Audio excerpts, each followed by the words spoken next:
ඒ බඩගී බං ඊයක් කරන්න නැද්ද මොකද? යංකෝ බලේ කඩේ පැත්තට. බලේ තාත්තත් ඉන්නවනේ. ඊ අපේ ලයින් කරගෙන යාට පුදු බාරක් දාමු. දාමු.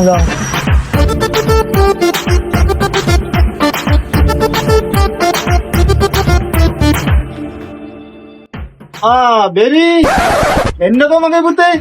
ඔය අර ලිංග විභාගේ පාද මගේ පුතේ. වාගේනේ. අර එහා ගෙදර ඩොක්ටර් අංකල්ගේ පුතාත් විභාගේ ෆේල්නේ තාත්තා. නෑ පුතේ මම අහන්නේ ඔයා විභාගේ පාස්ද කියලා. අර එහා ලේන් එකේ ඉංජිනේරු අංකල්ගේ පුතාත් විභාගේ ෆේල්නේ තාත්තේ. දැන් කොහොමද කියපන්කෝ. මේ මචං මට පොඩි කක්ක බලක් තියෙන මොයිමට ගිහිල්ලා තාත්තා ඉතින් මං සක්කරගේ පුතා කියලාද? මටත් ඒ ටිකම තමා. ඇස යොමන තනක මානෙක හමුවන්නේ ඔය